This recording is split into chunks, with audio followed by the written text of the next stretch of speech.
ዕለታዊ ዜና ቻናልና ነው ጀሚሮሎም ሐምለ 12/2018 ዓመተ ምህረት ጉዳይ ፌደራልን ትግራይን መዕለቢ ረኺበሎም አፈለማይ ዜና በዝርዝር ክንምልከት ኢና ካልእ ሓድሽ አዋጅ ተሪር መግለጽን አዋጅ ዶክተር ደብረጽዮን ገብረ ሚካኤል ንስተመልከተውን ብሰፊሑ ሕዚ ክትሰምዕዎኹም ግብፅን ኤርትራን እውን ኣብ ልዕሊ ኢትዮጵያ መግለጽ ኣውፅአን ኣለዋ ናብ ቀይሕ ባሕሪ ኢዱ ዘእቱ خبلا ما تنققنا اللهم زي وانا وطري ግብፅን ኤርትራን በሐባር በመኻን ዘውጽኦ ተሪር መጠንቀቅታም ኣብ ቀይሕ ባሕሪ ዝተመልከተም ኣብ በር ባሕሪ ዝተመልከተ እንታይ ካልእ ትሕዝቶታትን ዝርዝር መተሓሳሰብን መጠንቀቅታ ሒዘሎም ብርጌድ ንሓመዱ መጻኢ ስትራቴጂ ዘነጸረሉ መድረኽ ኣኺባውን ብዝርዝር ሕጂ በጽሒና ኣሎም ኢራን ንኣሜሪካ ከቢድ ዋጋ እውን ኣኽፊላታ ኣላ ኣብ ዮርዳኖስ ዝነበረ ናይ ኣሜሪካ ወታደራዊ ማዕስከር ዓንየሎ ዶናልድ ትራምፕ خنتاي بلا زرزر ملس ጉዳይ እዚ ኢራን ኣሜሪካ ኩናት ሒዝና ኣለና ኣብዚ ሕጂ ሰዓት ድማ እዚ ኩነታት እዚ ሰማይ ዓሪጎሎ ቻናልና ብዝርዝር ክትምልከቱ እያ ዝኸበረ ሰላምታና በብዘለኹም ይብጽሐኩም ዝርዝር ዘለናታትና ኣስዒብና ክነስምዒና ከም ትወትሩ ብነጻነት ርእቶታትኩም ክትጽሕፉ ላይክ ጌርኩም ድማ ከለኹም ክትጅምሩ ኢና ንዕድመኩም ሰናይ ምክትታል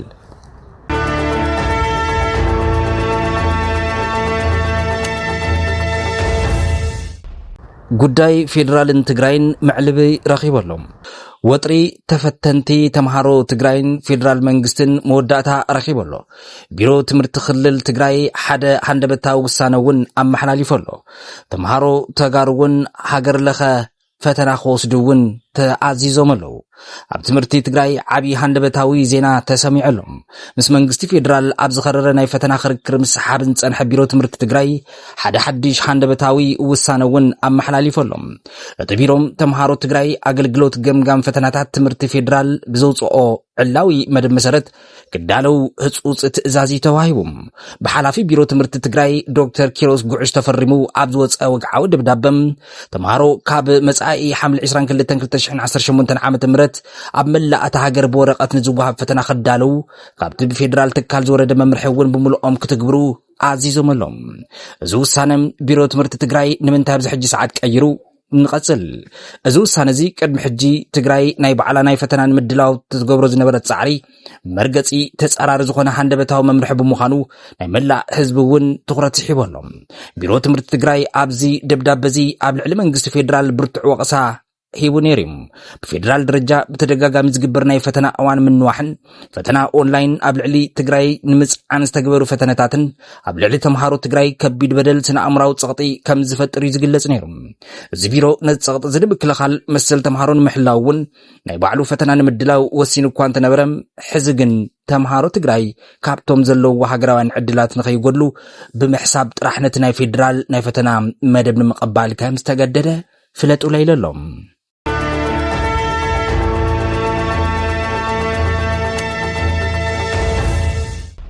ሕዝውን ካብ ትግራይ ከይወጻና መቐለም ተሪር መግለጽ ዶክተር ደብረጽዮን ገብረ ሚካኤል ኣብ አዲስ አበባ እንታይ ተራኺቡ እዚ ሓድሽ ምስጢራዊ ኣዋጅን ማእሰርትን ዝተመልከተውን እንሆም ካብ መቐለ ዝወጸም መግለጺ ንመንግስቲ ፌደራል ሓደ ከቢድ መግለጺ ዝመስል ዶክተር ደብረጽዮን ገብረ ሚካኤል ሓድሽ ኣዋጅ እውን ኣውጀም ኣለዉ ኣብ አዲስ አበባ ዝተኻየደ ሰልፊ ናይ ድራማን ምትላልን ሰልፊ ክብሉ ብትሪ ኾኒኖም ፀውዖም ኣለዉ በቲ ሓደ ወገን ድማ ኣብ ውሽጢ ትግራይ ብሰንኪ ናይ ግድም ምልመላ ሰራዊት ወይ እውን ግፋም ብርቱዕ ተቃውሞ ይለዓል ኣሎ ህዝቢ እስረሎ ሓቀኛ ሓበሬታ ኣይና እዩ ክሳብ መወዳእታ ምሳና ጽንሑ ብየማን ብጸጋም ሕወሓት እውን ሓዊሱ ግፋ የለን እንትብል ንጎ ዝመግለጽ ዝወጽኡ ድሕሪ ሰዓት ከዓም ኣብ ማሕበራዊ ሚድያ ፌስቡክ ዩቲዩብን ካልኦት ሚድያታትን መናእሰይ ክግፈፉ ኣብ ፓትሮል ተሰቐል ኣይሰቀልን ክጓዩን ትምልከት ነዚ ኣብ ትግራይ ዝነበረ ግዝያዊ ምምሕዳር ብምፍራስ ስልጣን ዝሓዘም ነባር ቤት ምኽሪ ትግራይ ኮይኑ ዝመጸም ቢሮ ጉዳያት ኮሙኒኬሽን ቢሮ ትግራይ ድማ ሓምለ 11/2018 ዓመተ ምህረት ኣብ ዘውጽኦ ተሪር መግለጺ ኣብ አዲስ አበባ ዝተኻየደ ሰልፊ ተቃውሞ ብጽኑዕ ኮኒንዎሎም እቲ ቢሮ ከም ዝበሎም መንግስቲ ፌደራል ተላኣኽቱን ኣብ ልዕሊ ሃገራዊ ህልውና ህዝቢ ትግራይ ሓድሽ ናይ ወዲት ምትላል ሰልፊ ኣካይዶም ክብል ዝኸሰሰም ይኹን እምበር ኣብ አዲስ አበባን ካልኦት ከባቢታት ኢትዮጵያን ዝነብሩ ተወለድቲ ትግራይ ንሃገራዊ ህልውና ፍትሓዊ ቃልስን ከም ዘይደራደሩ ብግብሪ ኣርኦምዮም ክብሉ ድማ ብወገን ጌታቸው ረዳን ጀነራል ጻድቃን ገብረተንሳይን ዘለዉ መግለጺኦም ዘውጽኡ እዚ ጥራሕ ኣይኮነን እቲ ጉዳይ ሕዚ ኣብ ውሽጢ ትግራይ ካልእ ዓብዪ ውጥረት እውን ልዒሉ ዘሎ ምስቲ ብሕወሓት ዝግበር ዘሎ ናይ ግዲ ወታደራዊ ምልመላ ወይ እውን ግፋት ተታሒዙ ኣብ ውሽጢ ትግራይ ተቃውሞታት እውን ይስማዕ ኣሎ እዮም ዝብሉ በዓል ጀነራል ጻድቃን ብምኽንያት እዚ ድማ ተቃውሞ ብርክት ዝበሉ ሰባት ናብ ቤት ማእሰርቲ ይውሰዱ ከም ዘለዉ እውን ተፈሊጦሎም ማእሰርቲ እዞም ሰባት ምስቲ መሪሕነት ሕወሓት ዘውፅኦ ሓድሽ ተሪር ኣዋጅ እውን ዝተኣሳሰር እዩ ዝበሃል መንግስቲ ትግራይ ኣብ ዘውፅኦ መግለጺ መንግስቲ ፌደራል ውድብ ፖለቲካ ብልጽግና ተሰልፊ ኣብ መንጎ ተወለድቲ ትግራይ ተቐባልነት ከም ዘይረኸበን ንኣዲስ ኣበባ ብክፍለ ከተማታት ወረዳታትን ብኾታ ብምምቕቓል ሰባት ብሓይሊ ንምስላፍ ከቢድ ፈተና ከም ዝገበረም ኣፍሊጦሎም ዝርዝር መርትዖታት እውን ብምቕራብ ብኣክቲቪስታትን ብጋዜጠኛታትን ኣቢሉ ማሕበራዊ ሚድያታት እውን ህዝባዊ ወያነ ሓርነት ትግራይ ሕድሕድ ተሳታፋይ ጉጅለን ካበይን መን ምዃኑ ዝገልጽ እውን ብቪድዮታት ዝተሰነየ ማስረጃታት የቐርበሎ እቶም ኣብ ሰልፊ ዝወፁ ሰባት ተጋሩን ወይ እውን ካብ ትግራይ ከም ዘይኮኑን ንምግላጽ ዝኣክል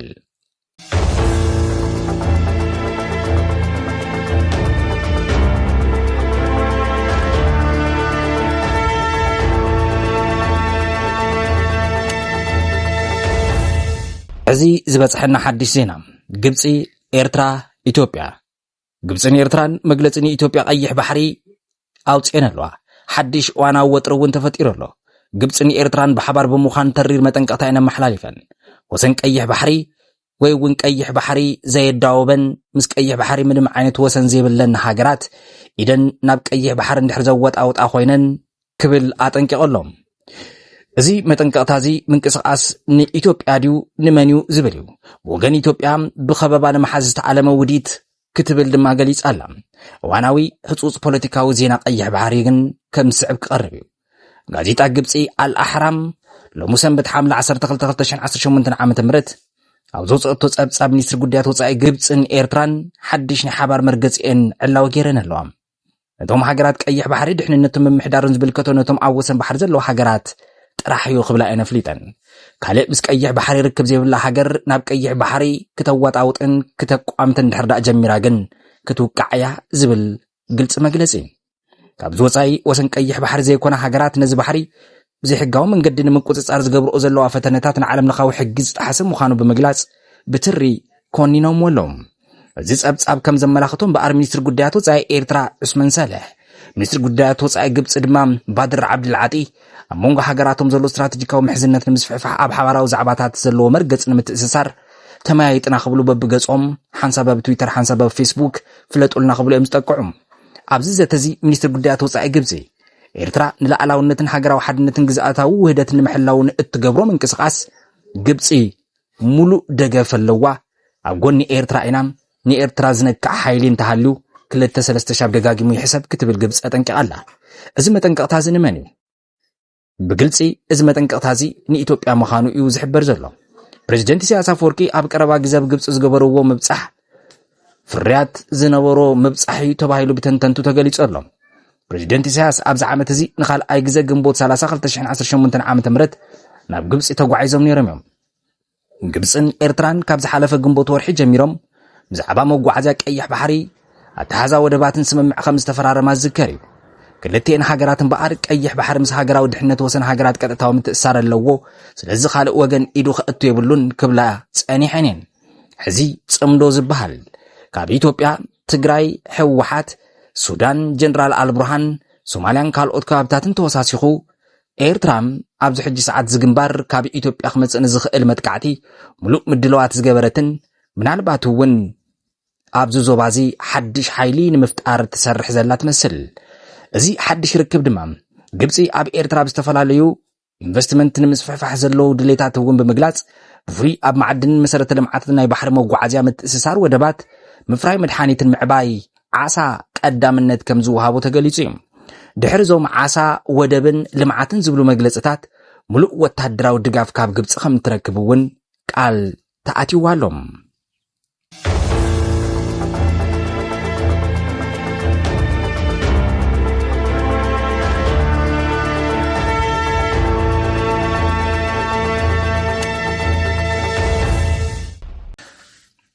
ብርጌድ ንሓመዱ መጻኢ ስትራቴጂኡ ዘነጸረሉ ህጹጽ ኣኼባ ኣካሂዱ ኣሎ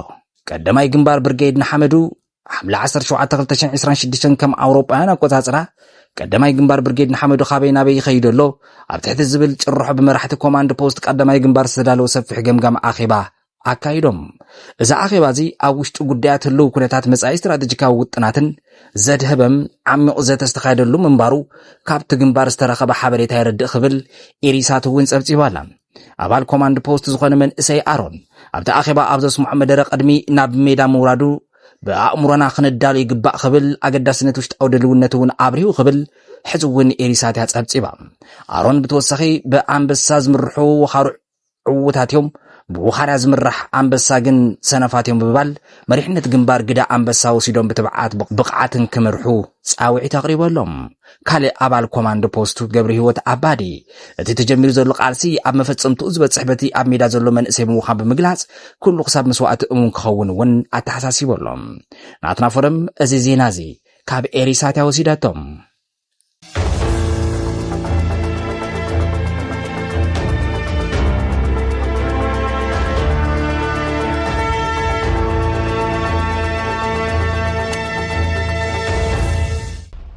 أب موداتام إيران